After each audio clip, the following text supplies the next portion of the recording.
Matthew chapter 11. Ang mga messengers ni John the Baptist. Verse 1. Pagkatapos magbigay ni Jesus ng instruction sa 12 disciples niya, umalis siya para magturo at mag-preach sa mga bayan malapit doon.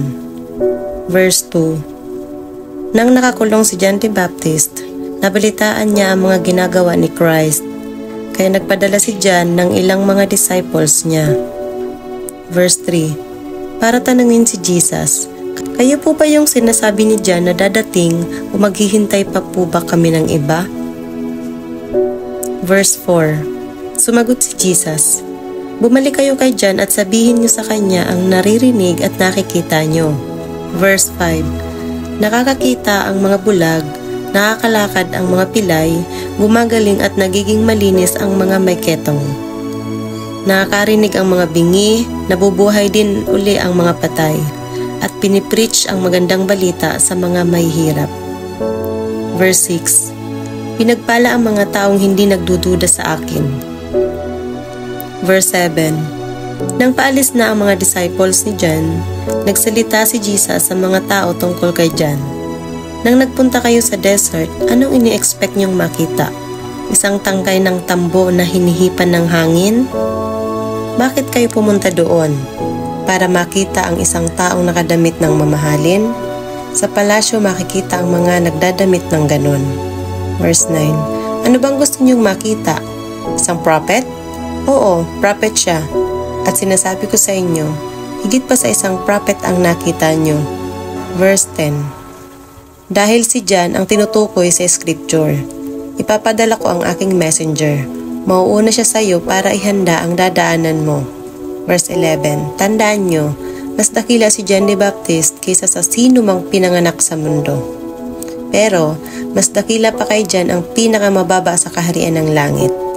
Verse 12. Simula pa nung mag-preach si John hanggang ngayon, nakakaranas ng karahasan ang kaharian ng langit at sapilitan itong pinapasok ng mga mararahas na tao. Verse 13.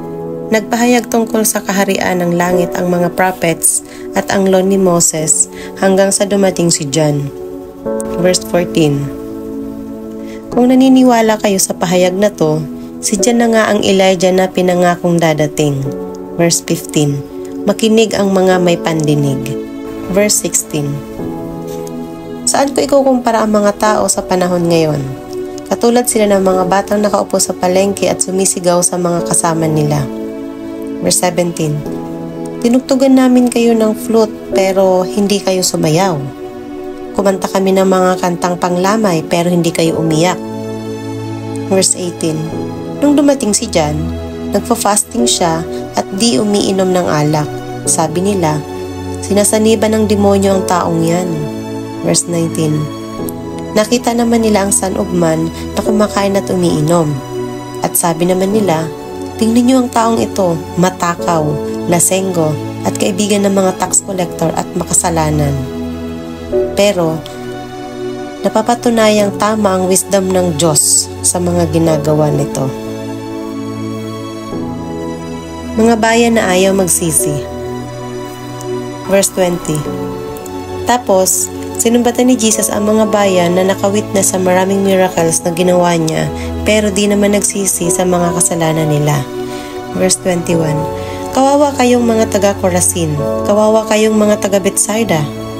Dahil kung sa Tyre at Sidon ginawa ang mga miracles na ginawa sa inyo, matagal na sanang nagsuot ng sako at naglagay ng abo ang mga tao doon bilang sign ng pagsisisi nila.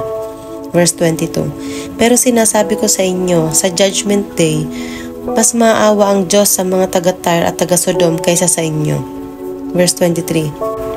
At kayong mga taga-Capernaum, gusto nyo palang itaas ang sarili nyo hanggang langit?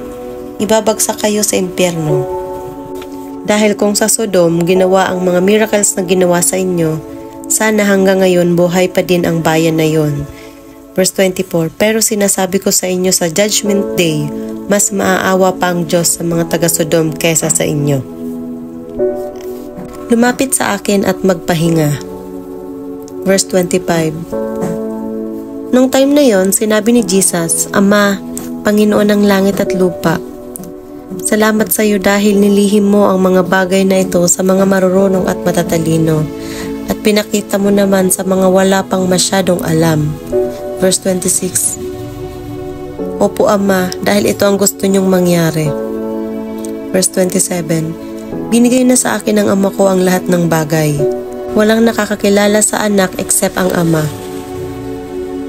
At walang nakakakilala sa Ama kundi ang anak at ang mga pinili ng anak para ipakilala siya sa kanila.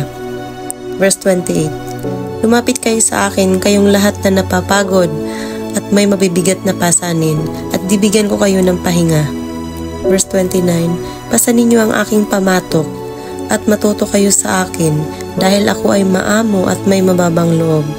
Makakakita kayo ng kapahingahan sa akin. Verse 30.